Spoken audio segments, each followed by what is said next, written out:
Welcome back to the Deep Dive. So glad you're joining us today. Think of this as your personalized deep dive into the knowledge that really matters to you. Today, we're unlocking a topic that, well, it touches nearly everyone, especially as we navigate the exciting, yet often financially tricky, early stages of adulthood. We're talking about money mistakes every 20-something makes, and the behavioral science to fix them. We've taken a really close look at the articles, the research, and the real-world conversations you've shared with us. And it truly gets to the heart of why managing money in your 20s and 30s can feel like such a puzzle. It's not just about crunching numbers, is it? It seems deeply rooted in how our brains work, or sometimes how they don't work for our financial well-being. Right. That's absolutely right. Our mission in this deep dive is really to extract the most potent nuggets of knowledge and insight from all this material you sent in. We'll certainly be exploring the common financial pitfalls that young adults encounter, yeah. But more importantly, we're going to unpack the why behind these mistakes using the really fascinating field of behavioral science. We're moving beyond just the what to do to truly understand why we often don't do it, even when we know perfectly well what the right financial choice is supposed to be. Our goal is to equip you with some surprising facts, clear explanations, and practical actionable strategies, things you can use to navigate these crucial financial decades with hopefully greater confidence and ultimately more freedom. Okay, so before we even start talking about specific mistakes, let's maybe set the scene a bit. Because it often feels like there's this prevailing narrative that young adults are just, irresponsible with money. But our sources, the ones you shared, they paint a much more nuanced and, frankly, challenging picture. Mm-hmm. There are some serious headwinds facing this generation, aren't there? It's not just about individual choices, is it? No, not at all. Not really. When we truly dive into the data and the real-life experiences, it becomes undeniably clear that Gen Z and young millennials, so those born roughly between 1997 and 2012, they're operating within a really unique set of economic and social circumstances. And these circumstances significantly impact their financial well-being, often making sound financial choices incredibly difficult, even for the most, diligent among them. It's more of a systemic issue, not just a personal failing. Okay, so what would you say is one of the most significant external pressures they're facing? Something that maybe wasn't quite as intense for, say, Gen X or boomers? Without a doubt, I'd say it's the sheer weight of student loan debt. Our sources, including credit.org and the Newport Institute, they consistently highlight this. It's one of the largest categories of consumer debt in the U.S. And critically, it's a top stressor for young adults. I mean, just imagine starting your adult life with a 5 or even 6-figure debt load before you've even landed your first proper career track job. Wow. Yeah, that's a heavy start. It really is. And this isn't just a monthly payment we're talking about. This debt casts a long shadow over future opportunities. It can impact everything from your ability to qualify for a mortgage, to buy a home, to borrowing for a car, or even your eligibility for certain types of employment where credit checks are part of the hiring process. It just severely limits their financial agility and forces many into a kind of defensive posture right from the beginning. So even if they manage to navigate the student loan hurdle, it sounds like the basic cost of just living is a constant uphill battle. That's absolutely right. The rising cost of living and housing is another monumental challenge, just huge. Sources like the PPI and Business Today paint a pretty stark picture. High living costs, rental inflation, they're consistently outpacing wage growth. In many major cities, we're seeing rent increases of like 8-9% annually. 8 to 9%, wow. Yeah, while salaries simply aren't keeping pace. This directly and dramatically reduces disposable income. When a huge chunk of your paycheck goes straight to rent, it leaves precious little for anything else. Long-term saving, investing, even building a basic emergency fund. It all gets pushed down the priority list. And the dream of homeownership, which has traditionally been a core path to building wealth. Right, for generations. Exactly. It feels increasingly out of reach for a vast number of young adults. It's not a lack of desire, it's just a sheer affordability crisis. And even if a young adult manages to secure a job, it seems that stable, predictable income isn't always a given in today's economy. How does that play into the financial picture? Oh, that's a massive factor. Employment and income instability. Many young adults, like Adrian, the freelance graphic designer mentioned in our PPI source, they're increasingly in freelance or gig-based roles. Now, these roles offer flexibility, which is great, but they often come with really irregular income streams. And that makes consistent saving incredibly challenging.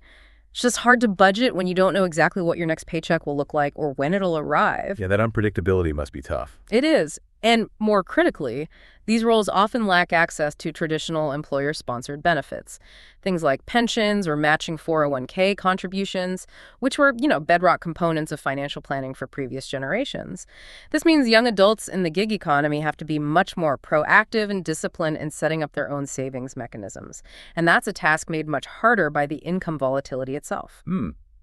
And you mentioned the pandemic, too. How did that factor in? Right. Then there are the lingering pandemic effects. The COVID-19 pandemic led to higher unemployment rates, significantly disrupted industries, creating what the Newport Institute calls a pandemic skip. Basically, young adults missed crucial developmental milestones, like entering the traditional workforce during a more robust economy. And that can impact career trajectory and earning potential for years to come. Many became more reliant on parental financial support during this period, further delaying their full financial independence. It was a significant disruption. It's clear that those traditional paths are really shifting. And speaking of shifting paths, how do changes in life milestones, like when people marry or have children, affect their finances? It's another layer of complexity, really. The PPI points out that while delayed marriage and parenthood might seem to reduce immediate financial pressures, you're not paying for a wedding or childcare right away, it often concentrates significant financial responsibilities into later life. So instead of spreading out big expenses like a down payment on a home, retirement savings, and children's education over decades, young adults in their mid-30s or 40s might find themselves needing to save aggressively for all these massive goals simultaneously. It can feel overwhelming. Yeah, I can see that, like everything hitting at once. Exactly. Plus, we're seeing an increase in caregiving burdens, often disproportionately shouldered by women caring for aging parents or younger siblings. This responsibility can severely limit an individual's capacity to contribute consistently to their own long-term savings as their income or time gets diverted to support family members. Okay, this all paints a very challenging picture of the economic realities, a really tough landscape. Yet if you spend any time on social media like Instagram or TikTok, you see a completely different narrative, don't you? People in their 20s, jet-setting around the world, going to festivals, getting elaborate tattoos, ordering Uber Eats every night. Our sources really dive into this perception versus reality gap, and it seems to create a lot of confusion, maybe even guilt. Oh, they absolutely do, and it's a crucial point. It causes a great deal of frustration and misunderstanding. A Reddit thread that was part of your sources perfectly encapsulates this. The question was basically, how the hell do most people in their 20s apparently have enough money to travel overseas, attend festivals, get tattoos, etc., amidst a cost of living crisis? This widespread observation of, let's call it conspicuous consumption on non-essentials, contrasted with the very real financial distress many young people express, it creates a significant disconnect. It makes it seem like everyone else has it figured out or that you're somehow failing if you can't keep up. Right. So what's actually happening behind the scenes? What's behind those curated Instagram feeds? What explains this illusion of affluence? Well, the Reddit discussion reveals several layers, and it's definitely not a simple answer. One prevalent explanation is what users kind of dubbed the fuck it phenomenon. A fuck it phenomenon. Yeah. The idea is, if young adults feel they're already in such dire financial straits, facing insurmountable student debt, perpetually out-of-reach homeownership, they might adopt an almost nihilistic spending approach. The logic goes something like, why bother saving when the future feels so bleak and unattainable anyway? So they spend impulsively on a pleasurable, non-essential goods and experiences. It's a form of immediate gratification or maybe even consolation. There's also sometimes this subtle underlying belief that money might be worth less tomorrow due to inflation, leading to a kind of buy now to beat inflation mentality, which, while understandable in a high inflation environment, can inadvertently fuel poor habits when applied to things that lose value. Okay. That's one part. What else? Another significant and often unspoken factor is the financial support from parents. This is sometimes called the bank of mom and dad in our sources. What is the bank of mom and dad? Exactly. Many young adults are able to afford these experiences precisely because their core living expenses are significantly reduced or even eliminated. They might be living at home, paying little or no rent, and perhaps even receiving direct financial gifts from their parents for things like festival tickets or travel money. As one Reddit user pointed out, you really can't blame anyone for soliciting the bank of mom and dad, and I think parents have somewhat of a moral obligation to help their children more than ever in this economy. This parental support can be the crucial difference that allows for that discretionary spending that would otherwise be impossible. Okay, so living at home, parental help. What else is hidden? And then, perhaps the most important hidden truth, the hidden debt. As one Reddit user put it quite bluntly, many of these seemingly affluent 20-somethings are up to their eyeballs in debt. They're funding these lifestyles not with savings, but with credit cards, buy now, pay later services, and other forms of short-term, often high-interest debt. This creates that illusion of affluence where the daily reality might actually be frugality, living with parents, or carrying significant debt burdens. Things that simply don't make for compelling social media content. The posts you see are always the highlights, right? The peak experiences, not the full, messy financial picture. It's a curated reality that obscures the underlying struggles. Okay, that context is incredibly important. It's clear that external pressures are immense, creating a really tough financial landscape. But as you said earlier, it's not the whole story. Our brains, while amazing, sometimes work directly against us when it comes to money. And that, I find, is where behavioral finance steps in and truly shines a light. What exactly is this field, and how do these biases affect us? You've absolutely hit on the core of our deep dive today. Behavioral finance is this fascinating, relatively new field that asks a really simple but profound question. Why do smart people sometimes make really dumb money decisions? It challenges that old idea that we're all perfectly rational economic robots, always making logical choices based on cold, hard facts. Instead, it explains how our very human brains, with all their quirks and shortcuts, what we call cognitive biases, actually lead us to make irrational financial behaviors. These are systematic, kind of predictable, erroneous distortions in our thinking. We unconsciously assess information incorrectly, draw illogical conclusions, and often act against our own best long-term interest, even when we have all the facts laid out right in front of us. And these biases, they affect everyone, not just people who aren't good with money. Oh, absolutely everyone, regardless of education level or intelligence. The Schweitzer Finance blog emphasizes this point. If you think bias only affects fools, you're gravely mistaken. Sometimes even highly educated people are more susceptible because they might over-rely on their perceived expertise. And just knowing about a bias is a start. But as one of our sources, a TED Talk on Your Money and Your Mind, points out, the saying knowing is half the battle is actually kind of a fallacy when it comes to changing financial behavior. Just knowing isn't enough. Apparently not. The TED speaker highlights that despite nearly $700 million spent annually in the U.S. on financial education programs, research found they explain only 0.1% of the variation in actual financial behaviors. Wow, 0.1%, that's tiny. It is. It reveals that information alone is often insufficient to truly change those deep-seated habits. The real breakthrough comes from understanding why we behave the way we do, and then designing our environment to counteract these biases. Right, designing the environment. Okay, here's where it gets truly fascinating. Let's really dig into some of the most impactful of these biases, the ones that often trip up young adults the most. The Schweitzer Finance blog identified 13 major ones, and the first one, which they rank as having the greatest negative impact, is what they call the compounding blind spot, our difficulty grasping exponential growth. Yes, this is an absolute cornerstone of financial wisdom, yet it's so counterintuitive for us. Our brains are basically hardwired for linear growth. If you double your effort, you expect to double your output, twice the effort, twice the berries from the bush. But exponential growth, like the magic of compound interest, it's genuinely beyond our natural imagination. Our evolutionary past just hasn't prepared us for it.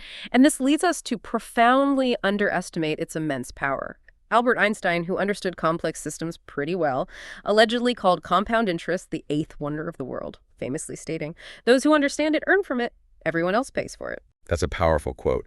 Can you give us a concrete example? Like, how dramatically can this blind spot really impact a young person's future savings? Absolutely. The Schweitzer Finance blog offers a really compelling scenario that illustrates this perfectly. Imagine investing, say, $10,000 just to use a familiar currency for 40 years. Option A is a linear corporate bond earning a simple 8% annually. Okay. Option B is an equity ETF, something like an MSCI World Index Fund, aiming for an average 8% annual price increase, but benefiting fully from compound interest. The difference after 40 years is just astonishing. The ETF beats the bond not by 20% or 50%, but by a massive 548%. 548%. Yeah, that initial $10,000 grows to over $217,000 with compounding, compared to just $42,000 with linear growth. It's because the base amount, the interest-bearing base, keeps growing exponentially. Your interest starts earning interest, and that interest earns interest, and so on. Okay, that's huge. But you mentioned a negative side, too. Right, and here's where the negative side of compounding comes in, a real aha moment for many. Compare that 8% growth ETF, option B, to option C, an actively managed fund. This fund also aims for an 8% market return, but it charges, let's say, a typical 2% in annual management fees. That reduces its effective growth to 6%. That seemingly small 2% difference in annual fees compounded over 40 years results in a huge $114,388 reduction in total income compared to the low-cost ETF. Wow, over $100,000 lost just to fees. Exactly. You lose more than half your potential gains just from those fees. It's a stark illustration of how seemingly minor costs, or even just delaying the start of saving, can decimate your savings over decades due to this compounding blind spot. It's why starting early, even with small amounts, is so incredibly critical, and why keeping fees low is paramount. That's a truly incredible and honestly a bit alarming illustration. How easily a small fee or delayed start can just wipe out decades of potential wealth. But given how complex finances can get, I wonder, is there a temptation to just cut your losses quickly? Or maybe even double down when things go wrong? It seems our brains play another trick on us when we look backward at what we've already spent or invested. You've hit on another core psychological trap there, a bias known as the sunk cost fallacy. This is where we tend to factor in past unrecoverable costs, sunk costs, when making current decisions. Think about it. Whether you're a company director deciding on a failing project or a private investor holding onto a stock that's just plummeted. We often continue to invest time or money into unsuccessful ventures simply because we've already committed so much to them. Right, it feels wasteful to stop now. Exactly. It feels like throwing away what we've already invested if we quit now.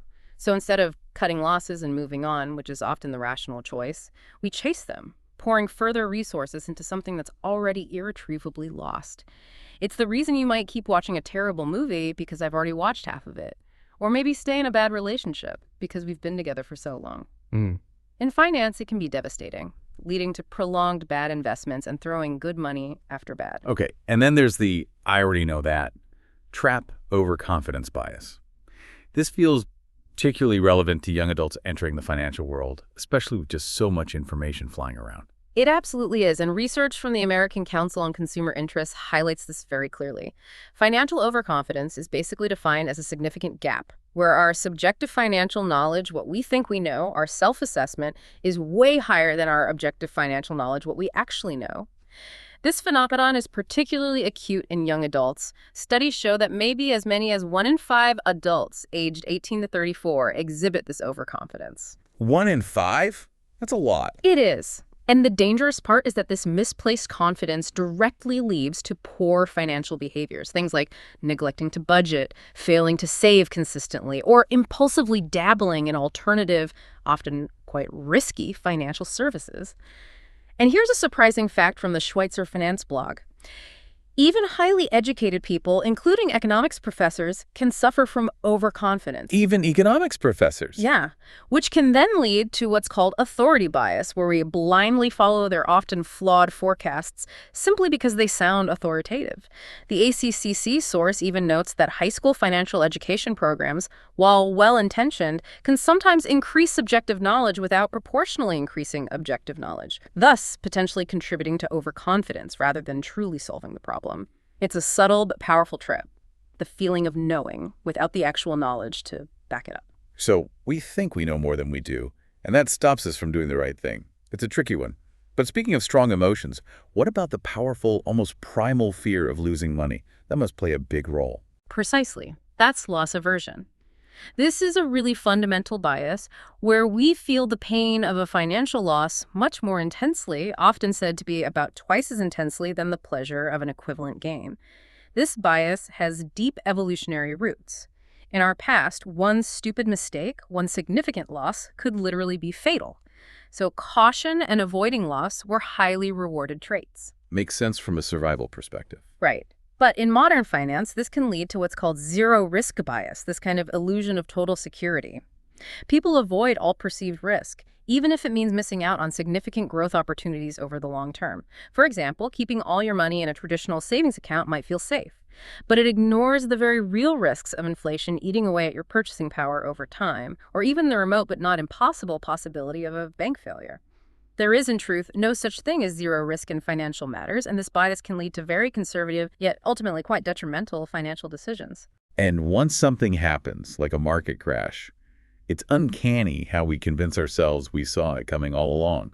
Is that just human nature, or is there a specific bias at play here that makes us rewrite history in our heads? Oh, it's definitely a powerful bias and a dangerous one in finance. Hindsight bias, often called the I knew it all along phenomenon. After an event, especially a significant one like a market crash, we falsely believe it was predictable. Think about major financial crises, the 2008 global financial crisis, or the sudden 2020 coronavirus market crash. Nobody truly predicted those events with accuracy beforehand. Not really. Yet, after they happen, our brains tend to revise our memories, making us say, oh, I knew that was going to happen, or it was so obvious in retrospect. Yeah, the signs were all there. Exactly. This bias makes us overconfident in our own forecasting abilities, tempting us to make poor investment decisions based on a false sense of foresight. The Schweitzer Finance blog calls it one of the most persistent thinking errors because it prevents us from accurately learning from past mistakes and makes us feel like prophets of the past. It's so easy to get swept up in what everyone else is doing, isn't it? Especially with platforms like Instagram and TikTok constantly showing us these curated lifestyles. That sounds like a really powerful force in young adults' financial decisions. It absolutely is. That's social proof, also known as the herd instinct. We are profoundly influenced by what others do, even or perhaps especially in financial matters. The Reddit thread we discussed earlier perfectly illustrates this. Seeing friends jetting off to Europe, attending expensive festivals, or getting elaborate tattoos can trigger a powerful herd mentality. This leads to a strong sense of FOMO fear, of missing out, making you feel like you should be able to afford similar luxuries, even if it means going into debt or sacrificing your long-term goals. Keeping up with the Joneses, basically. Exactly. If everyone around you appears to be spending lavishly, it normalizes that behavior, regardless of their actual financial situation or how they're truly funding it. It's a powerful driver of keeping up with the Joneses, or perhaps more accurately today, keeping up with the carefully curated social media feeds. And related to that desire to follow the crowd, what about chasing the latest hot investment? The stock or crypto that everyone's suddenly talking about. That's a classic manifestation of regression toward the mean ignorance. We tend to forget that extreme performance, whether it's really good or really bad, tends to revert back to the average over time. It just does. So that top performing stock or ETF of the last 3 years, the one everyone is hyping up, it's highly unlikely to be the top performer again in the next 3 years. So statistically, it's probably going to cool off. Right. Ignoring this fundamental statistical principle leads to what's called performance chasing or market timing, buying into assets after they've already peaked, driven entirely by past results. This is consistently described in the sources as a loser's formula in investing. Our human instinct is to be attracted to winners, to jump on the bandwagon, but this bias can be incredibly costly, as the assets you buy are often already overvalued by the time they hit the headlines. It also feels like we're just constantly bombarded with financial information from every direction. News channels, financial blogs, social media influencers. Is more information always better when it comes to money decisions? Or can it be overwhelming? Not at all. In fact, it can be quite detrimental. That's information bias. It's the mistaken belief that simply having more information automatically leads to better decisions. As investors, we're often bombarded with vast amounts of irrelevant and sometimes even flat-out incorrect financial news. The Schweitzer Finance blog refers to this kind of unproductive information, particularly from chart technicians trying to predict short-term market movements, as financial pornography. Financial pornography, that's blunt. It is, but it captures the idea. It's designed to be sensational, to grab your attention, but offers little true value or insight. This challenge is significantly compounded in the modern age by the prevalence of unregulated financial guidance on social media. The PPI notes that a staggering 77% of individuals trust the financial guidance provided by influencers they follow. 77%. That's huge trust. It is, and it dramatically increases the likelihood of encountering misleading or inaccurate information. The complexity of topics like pensions, for instance, rarely fits into the short-form, engagement-driven content that dominates digital platforms. This makes it difficult for young adults to get reliable, in-depth advice, leading to decision paralysis or just plain bad choices. The true insight here: filtering information is way more crucial than just consuming more of it. Okay, so we have too much information, a lot of it bad, and we're driven by this almost primal urge to do something, even if it's the wrong thing. That sounds like a recipe for constantly tinkering with our finances. Exactly. That's action bias. Our evolutionary past heavily favored decisive action for survival. Waiting patiently could be fatal if a saber-toothed tiger was lurking nearby. Right. Got to act fast. Yeah.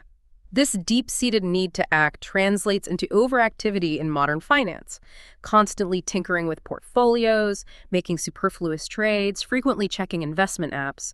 This often leads to unnecessarily high costs through transaction fees and spreads, and paradoxically often results in poorer returns than just staying put. The inclination to just do something to feel productive can be really detrimental when patience, a long-term plan, and a rule-based approach are often what's truly needed for financial success. It's like the urge to scratch an itch, even if scratching it makes it worse. And once we've formed a belief about money or investments, maybe based on bad information or one bad experience, it seems incredibly difficult to change our minds, even when confronted with new facts. Oh, absolutely. That's confirmation bias, which the Schweitzer Finance blog refers to as the father of all thinking errors. The father of them all. Wow. Yeah. This bias means we tend to interpret new information in a way that confirms our existing beliefs, theories, or worldviews, and we actively, often unconsciously, filter out contradictory evidence. If, for instance, you firmly believe that shares are dangerous or that the stock market is just a casino, you will actively seek out and interpret news and information in a way that reinforces that negative view. You might selectively remember stories of stock market crashes and conveniently ignore periods of long-term growth. This further solidifies your stock market worldview, even if it's not based on objective reality or data. As Aldous Huxley wisely stated, facts do not cease to exist just because they are ignored. It's how echo chambers form both online and in our own minds, making us resistant to new, potentially beneficial information. Okay, so what about where we choose to invest our money? Do we tend to stick to what's familiar, our home country, even if it's not necessarily the best strategy globally? That's home bias, a really pervasive tendency to overweight investments in your home market.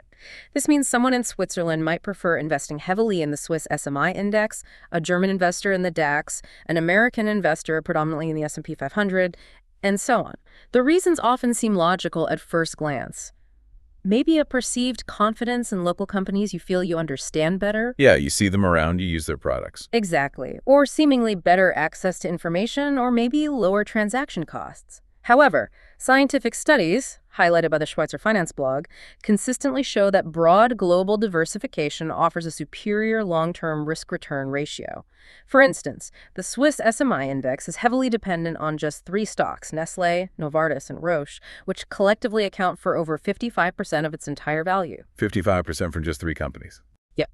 If just one of those companies encounters significant difficulties, the entire index is profoundly impacted, exposing investors to huge concentrated risk.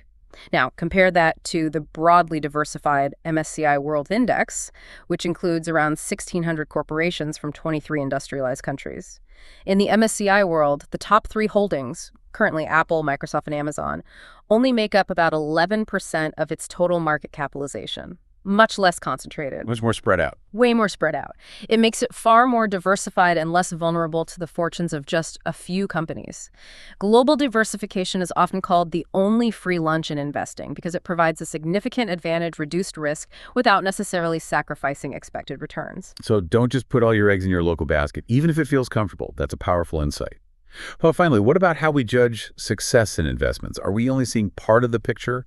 Maybe just the winners? That brings us to survivorship bias, or what's sometimes called the survival fallacy.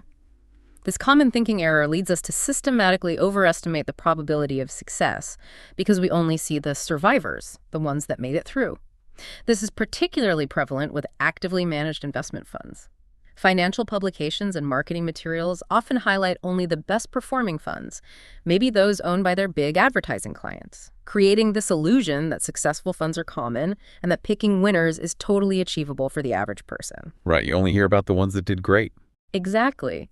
However, the inconvenient truth, often buried or just ignored, is that the vast majority of loser funds are quietly removed from the market due to poor performance. They just disappear. They vanish from our memory and those glossy brochures, leaving only the winners in public view.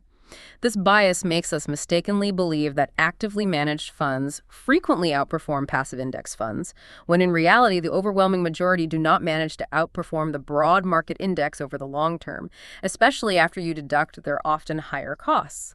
It distorts our perception of what's truly achievable. And finally, there are those completely unexpected, massive events that shake everything up, the ones often called black swans. How do our brains even grapple with those? They seem impossible to predict. The black swan bias. Coined by Nassim Taleb, this concept refers to those rare, unpredictable events that have an enormous, disproportionate impact. They can be positive, like an unexpected technological breakthrough, but more often in finance, we focus on the negative ones. Think about the sudden, seemingly unthinkable bankruptcies of once highly praised powerhouse companies like Swissair, Lehman Brothers, Enron, or Wirecard. Yeah, huge names that just collapse. Exactly. These are companies that, until very recently before their collapse, seemed too big to fail. Right. For investors who held individual shares in such companies, these black swan events can lead to total catastrophic losses, seemingly out of absolutely nowhere. The key conclusion here, and it ties back nicely to the antidote for home bias, is that broad diversification is your best defense. While diversification won't protect you from overall market crashes and temporary paper losses across your whole portfolio, it will protect you from total losses due to the unexpected downfall of any single company. It's basically an acknowledgement that you can't predict the truly unpredictable, but you can build resilience against its impact. So what does all this mean then? We've uncovered some really serious external pressures and a whole host of psychological traps that can just derail our best financial intentions. Yeah. But the good news, the truly empowering part of this deep dive, I think, is that behavioral science isn't just about diagnosing the problem. It also offers us concrete, practical ways to counter these tendencies and build healthier financial habits. It sounds like it's about simply trying harder or exercising more willpower and more about kind of reforming our environment, right? Engineering things differently. Exactly. The profound shift here is moving from simply knowing what to do to actively designing our financial lives in a way that makes the right choices easier, almost automatic, and the wrong ones harder. The TED Talk we referenced highlights this beautifully, emphasizing that behavior change is often environmental, not purely educational. We can actively engineer our financial world to work with our biases rather than constantly getting tripped up by them. So here are some pragmatic, proven strategies to help you do just that. Okay, let's start with arguably one of the simplest yet maybe most effective strategies: automation. How does this help counter so many of the biases we just talked about? Automate and simplify your environment. This is, hands down, one of the most powerful tools in your financial toolkit, seriously. Both Psychology Today and Fidelity champion this approach. Think about it. Our brains are prone to action bias, overconfidence, procrastination, just plain forgetting. Automation bypasses all of that. Set up direct deposit so a portion of your paycheck automatically goes into your savings account before you even see it. Configure automatic transfers to your investment accounts like your 401k at work, your 403b, or an IRA you set up yourself. And crucially, automate your debt payments, at least the minimums. This removes the need for daily decision-making, willpower, or remembering. It makes consistent positive action almost effortless. For instance, you won't fall prey to the compounding blind spot if you consistently put money away automatically, even if you don't fully grasp its future power. The system just does it for you. Making it easy, taking the decision out of it. What about simplifying things if tasks feel too big? Yeah, simplify and break down tasks. If a financial task feels overwhelming, and many do, like create a full budget, simplify it. Break it into smaller, manageable steps. Instead of that daunting task, maybe start with list all monthly income or track all spending for just 1 week. That initial tiny step builds momentum and makes it feel less intimidating. Also, setting clear, specific deadlines for financial goals, like by the end of this month, I will set aside $100 into my emergency fund, creates accountability and concrete targets to aim for. Okay, and for investing specifically, automation helps there too. Definitely. The Schweitzer Finance blog adds to this with rule-based investing and periodic rebalancing. To combat that action bias and those unpredictable black swan risks, don't try to time the market. Seriously, don't. Instead, invest based on predefined rules and a long-term asset allocation that's tailored to your specific risk profile and goals. Robo-advisors, for example, can help keep your portfolio on autopilot, preventing that harmful overactivity stemming from action bias. And to counter the chasing winners mistake, that regression toward the mean ignorance, regularly rebalance your portfolio based on your target values, maybe once or twice a year. This encourages what's called anti-cyclical investing. It automatically forces you to sell assets that have performed really well, selling high, and buy those that have underperformed, buying low, without needing to time the market or overcome your emotional instincts to do the opposite. Okay, so automate, simplify, use rules. Beyond these sort of mechanical adjustments, you're suggesting there's a lot to be gained from cultivating a more positive financial mindset too. This sounds like it gets to the root of some of those deeper emotional biases like loss aversion or that fuck it phenomenon. It absolutely does, and it's really critical for sustained success, not just short bursts of good behavior. Psychology Today emphasizes the power of shifting your mindset. Instead of approaching financial tasks with dread or a sense of, ooh, I have to do this, try to actively reframe them. Think, I enjoy and want to do this because it aligns with my bigger goals. This internal motivation, this genuine desire, can apparently make you up to 10 times more likely to succeed because it changes your relationship with money from seeing it as a burden to seeing it as an empowering tool. 10 times more likely. That's significant. How else can we cultivate that positivity? They also suggest using creative visual imagery. Take dedicated time, maybe just 5 minutes, to vividly imagine the joy and relief of achieving a major financial goal. See yourself fully funded for retirement, walking into your own home, or finally being completely debt-free. Feel the relief. Conversely, you could visualize the negative consequences of inaction if that motivates you more. Use these powerful visuals to fuel your motivation during those moments of temptation or procrastination. The Newport Institute also highlights the often overlooked power of practicing gratitude. Regularly focusing on what you do have, rather than constantly dwelling on what you lack or what you can't afford, can significantly reduce financial stress. It provides a vital worry break for your mind and can help quiet the anxiety that often leads to impulsive spending or that feeling of hopelessness. That makes sense. And you mentioned journaling earlier. Yes, another practical tool suggested by both Psychology Today and the Schweitzer Finance blog is keeping a financial journal.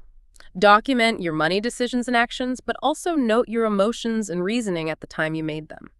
This creates positive connections in your brain and provides an undeniable objective record of your thought process. It directly counters hindsight bias by showing you what you actually thought and predicted back then compared to what actually happened.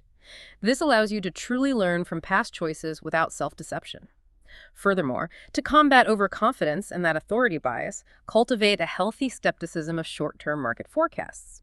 The Schweitzer Finance blog suggests that for a rational long-term equity investor, the only two forecasts you truly need are, 1, the long-term endurance of the market economy, and 2, the expectation of gradual global improvement in living standards. Keep it big picture.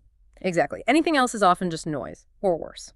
Trying to predict short-term movements is generally a fool's errand. Focus on the long game, not the daily chatter. So we've got the automation creating a solid framework and a positive mindset fueling our efforts. Now, what about the actual concrete strategies for saving and investing our money wisely, especially for young adults starting out? Right. This is where Fidelity provides some really concrete, actionable advice, things you can actually do. First, if you're eligible through a high-deductible health plan, don't sleep on an HSA, a health savings account. An HSA. Tell me more about that. Yeah, this is often an overlooked gem. It allows you to contribute pre-tax dollars, often with employer contributions added on top. You can then spend that money tax-free on qualified medical expenses, doctor visits, prescriptions, dental, vision, etc. But crucially, if you don't need the money for medical expenses right away, you can also invest your HSA money, and it grows completely tax-free. Then, after age 65, you can actually use the money for anything without penalty, only paying income tax on withdrawals, much like a traditional 401k. Wow, so it's like a super IRA for health, but also retirement? Kind of. It offers a triple tax advantage: contributions, growth, and qualified withdrawals can all be tax-free. That's unique. For 2024, the contribution limits are $4,150 for self-only coverage and $8,300 for family coverage, with slight increases planned for 2025. It's a really powerful, flexible savings and investment vehicle if you have access. Okay, HSA. Got it. What's next? Second, always maximize your employer benefits. While traditional pensions are less common now, take full advantage of company-sponsored plans like a 401k or 403b. Always contribute at least enough to get your employer's full matching contribution. If they match 50% up to 6% of your salary, contribute at least 6%. Because it's free money. It is literally free money, an immediate 50% or 100% return on that portion of your investment. It's a powerful compounding part of your total compensation package. When you're job hunting, look beyond just the salary. Consider these retirement benefits too, like higher contribution matches or shorter vesting timelines where you get to keep the match sooner. Good point.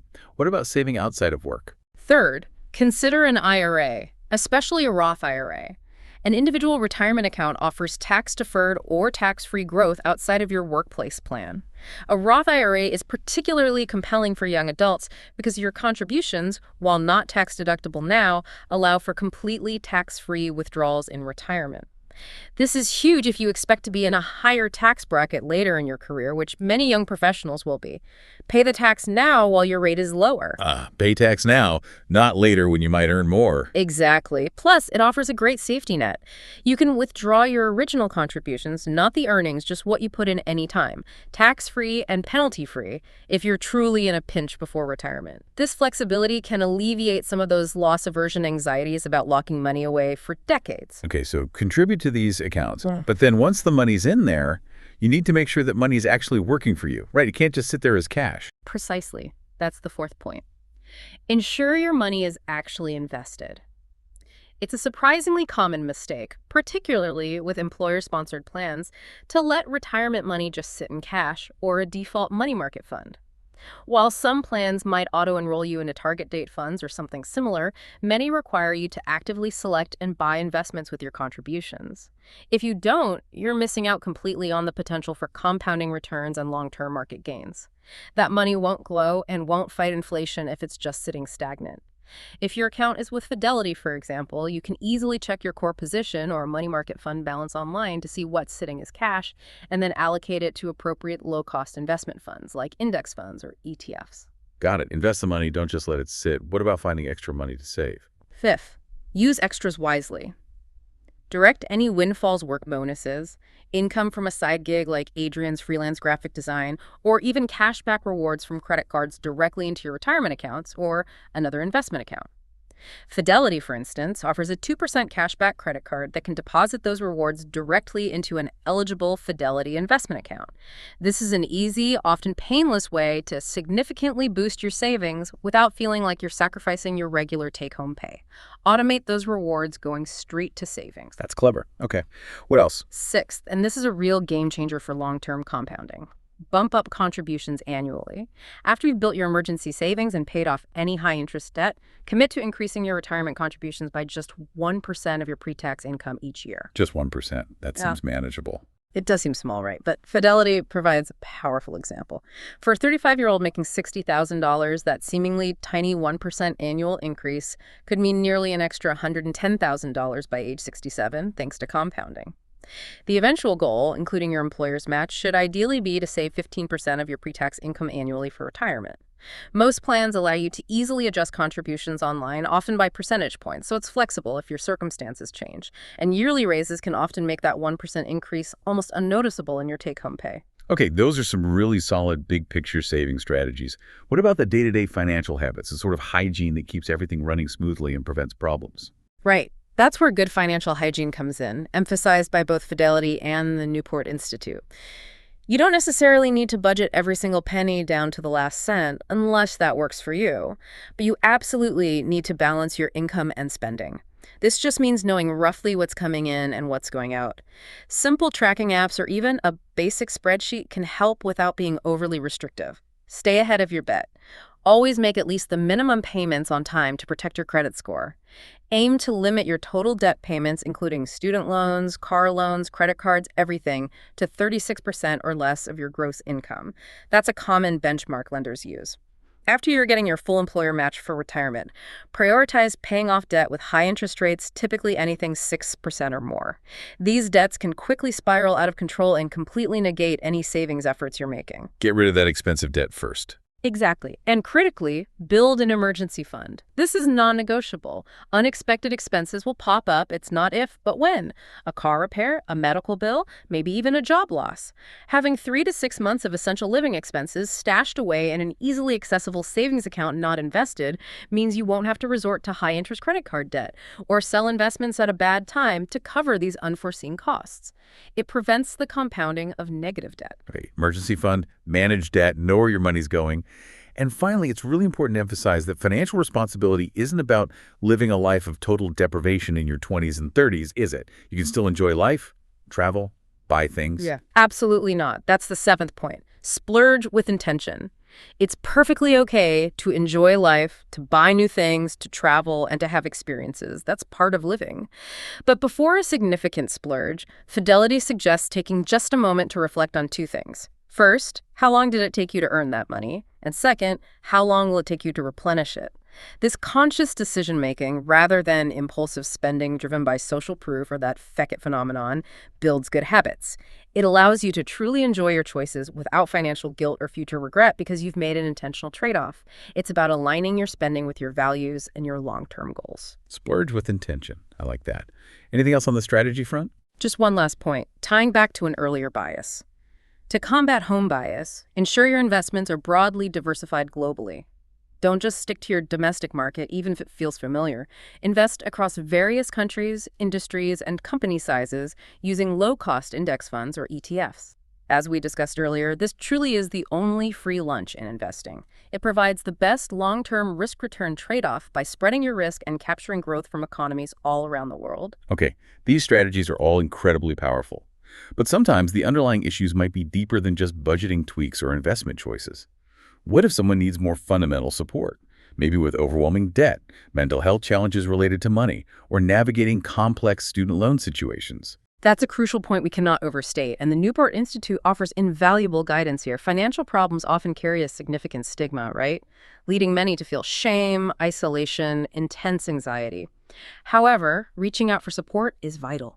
Talking to a trusted friend or family member, or even joining a support group like those open discussions on Reddit we explored earlier can provide immense perspective, new ideas, and the simple comfort of knowing you're not alone in your struggles.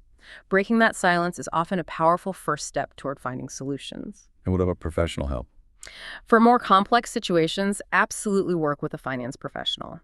Many nonprofit credit counseling organizations offer free or low-cost advice on budgeting, debt management plans, or creating a tailored savings plan.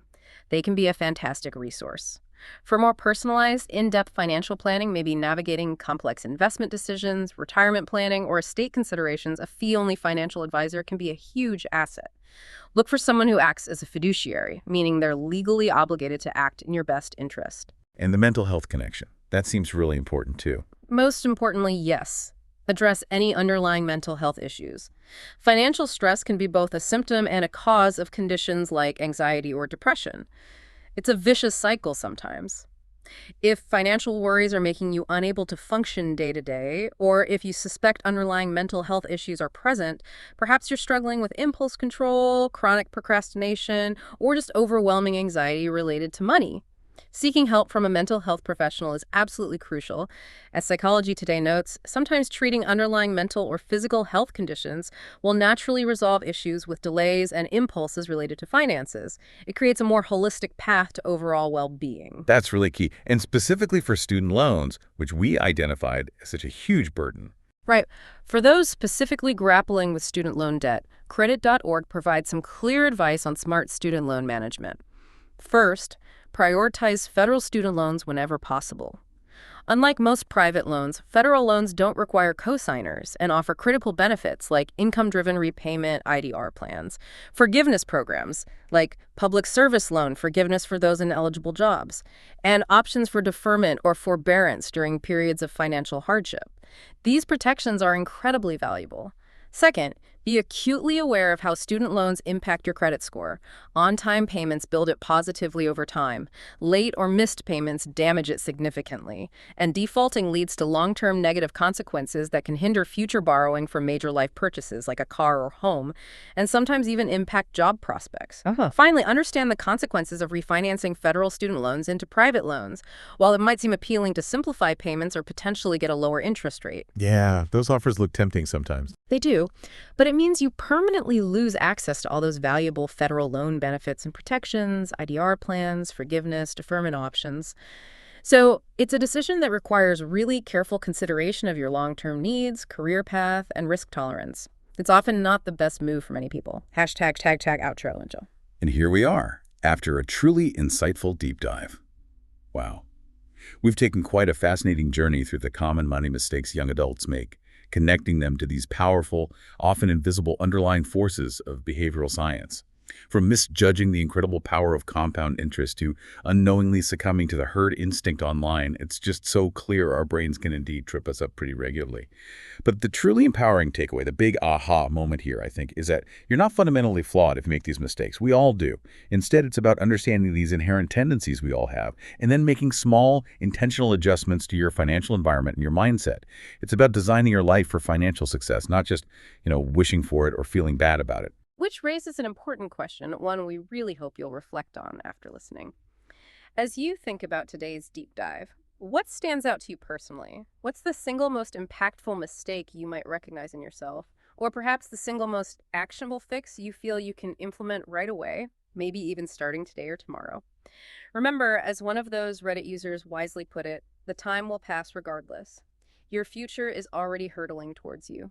Taking control of what you can control today, even in small, automated, or mindful ways, builds incredible momentum for a more secure and ultimately more fulfilling future.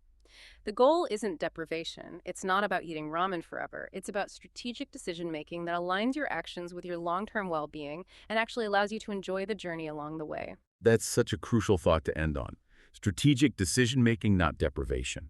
We really hope this deep dive has given you some powerful insights and maybe a clearer, actionable path forward. If you found these insights valuable, please share this deep dive with someone else you think might benefit: a friend, a family member, a coworker. And we'd genuinely love to hear from you. Let us know what other complex topics you'd like us to unpack in future deep dives. Your sources and your questions are what truly fuel these conversations that help us all grow. Thank you so much for joining us for the deep dive. We'll be back soon with another fascinating exploration of the knowledge that matters to you.